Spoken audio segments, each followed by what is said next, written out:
백일의 찬양 오늘의 말씀은 시편 50편 16절에서 23절입니다. 악인에게는 하나님이 이르시되 내가 어찌하여 내 율례를 전하며 내 언약을 내 입에 두느냐. 내가 교훈을 미워하고 내 말을 내 뒤로 던지며 도둑을 본즉 그와 연합하고 간음하는 자들과 동료가 되며 내 입을 악에게 내어주고 내 혀로 거짓을 꾸미며 앉아서 내 형제를 공박하며 내 어머니의 아들을 비방하는도다. 내가 이 일을 행하여도 내가 잠잠하였더니 내가 나를 너와 같은 줄로 생각하였도다. 그러나 내가 너를 책망하여 내 죄를 내 눈앞에 낱낱이 드러내리라 하시는도다. 하나님을 잊어버린 너희여 이제 이를 생각하라. 그렇지 아니하면 내가 너희를 찢으리니 건질 자 없으리라. 감사로 제사를 드리는 자가 나를 영화롭게 하나니 그의 행위를 옳게 하는 자에게 내가 하나님의 구원을 보이리라. 아멘. 시편의 종류는 공고할 때 부르는 탄식이 있고 하나님의 구원을 경험한 이후에 부르는 감사와 찬양이 있습니다. 그런데 시편 50편은 이런 일반적인 시편과 전혀 다릅니다.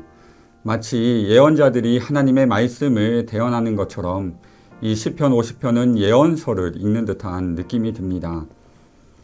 이 시편에서 하나님은 하나님의 백성들의 예배와 삶을 평가하시고 심판하시는 그런 재판장의 모습입니다.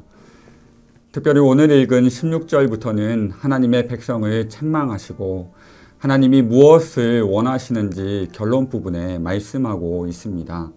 그 내용을 보면 첫 번째로 하나님을 기억해야 합니다. 16절에서 21절까지 이스라엘의 죄악을 고발하고 있는데요. 그들은 하나님의 말씀을 보여주려고 외웠습니다. 말씀을 지겹게 여겼습니다. 도둑과 한통속이 되고 간음하는 자들과 어울렸습니다. 입으로 악한 말과 이간질을 했습니다. 형제들을 헐뜯고 친동생의 허물도 들추었습니다. 22절 말씀에 보면 하나님을 잊어버린 너희여 라고 부릅니다. 이 모든 죄악의 뿌리는 하나님을 잊어버린 데서 시작함을 보여주는 것이지요.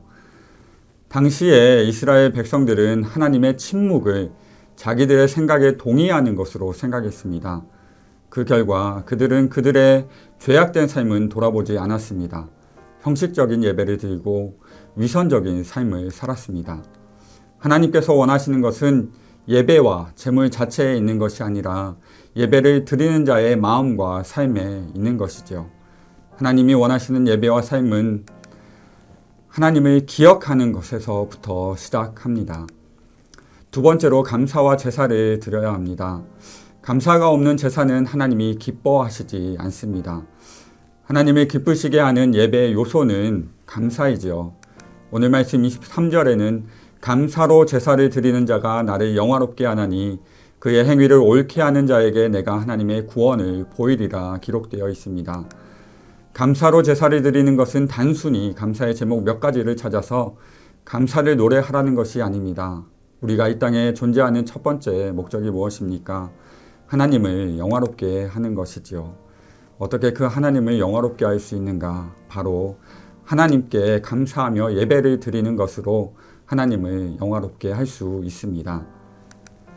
오늘 하루도 어떤 상황 속에서도 하나님을 기억하고 감사함으로 하나님께 예배하는 저와 여러분이 되기를 소망합니다.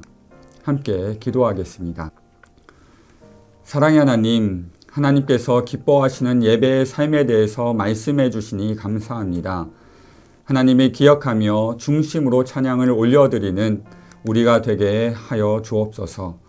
감사함으로 하나님을 영화롭게 하는 우리의 삶이 되게 인도하여 주옵소서. 예수님 이름으로 기도드립니다. 아멘.